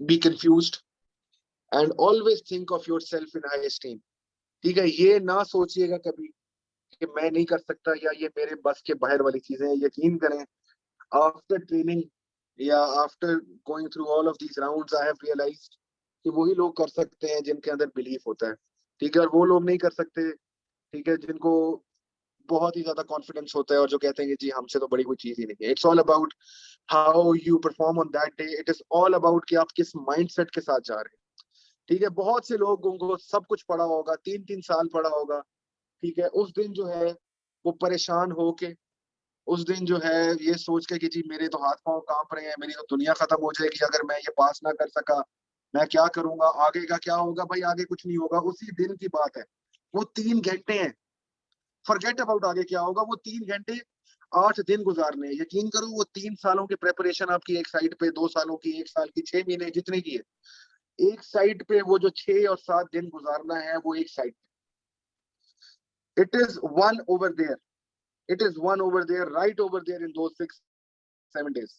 बहुत से लोग मिनिमल तैयारी के साथ उन 6-7 दिनों के अंदर वो गेम जीत लेते हैं, ठीक है, और बहुत से लोग साल की तैयारी के साथ भी उन 6-7 दिनों में वो गेम लूज कर देते हैं। क्यों? अपनी नर्व्स के ऊपर कंट्रोल नहीं कर पाते एंड दे थिंक कि भाई हमसे ये नहीं हो पाएगा। Have self confidence, have the belief in yourself, बहुत डुएबल है यार, यकीन करो बहुत डुएबल, ठीक है, बहुत ज्यादा डुएबल है, नथिंग एल्स, ठीक है, बहुत ज्यादा डुएबल है, ठीक है। It is all about your nerves, read good material and right, that is it.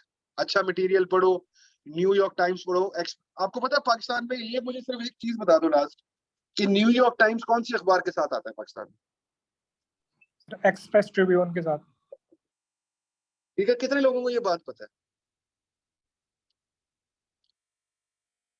ठीक है, तो न्यूयॉर्क टाइम्स एक्सप्रेस ट्रिब्यून के साथ होता है। एक्सप्रेस ट्रिब्यून अखबार लोगे, उसके अंदर न्यूयॉर्क टाइम्स है।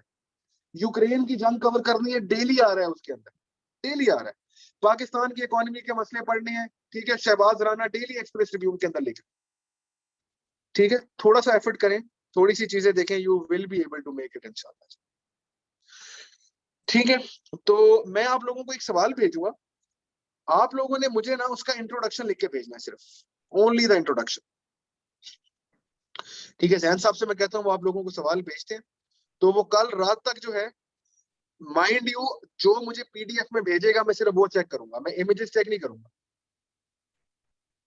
ठीक है, पीडीएफ में आना चाहिए, पीडीएफ बनाएं, उसको अपने नाम के साथ सेव करें, ठीक है, फिर भेजें। ये रैंडम नाम के साथ ना भेजिएगा, इमेजेस ना भेजिएगा, पीडीएफ बना के भेजिएगा, तभी मार्क होंगे, अदरवाइज मार्क नहीं करूंगा मैं उसको। ठीक है, तो मैं आपको जो है क्वेश्चन बना के भी भेज दूंगा थोड़ी देर के अंदर, जो रिसेंट अभी हमने डिस्कशन किए उसी से बना लेते हैं, और उसके ऊपर इंट्रोडक्शन लिखना है as per the guidelines that I have given. और ये ग्रुप में सेंड कर दें वापस। ठीक है जी, आई टेक अ लीव एंड इंशाल्लाह जी मैं कर देता हूँ। ठीक है जी।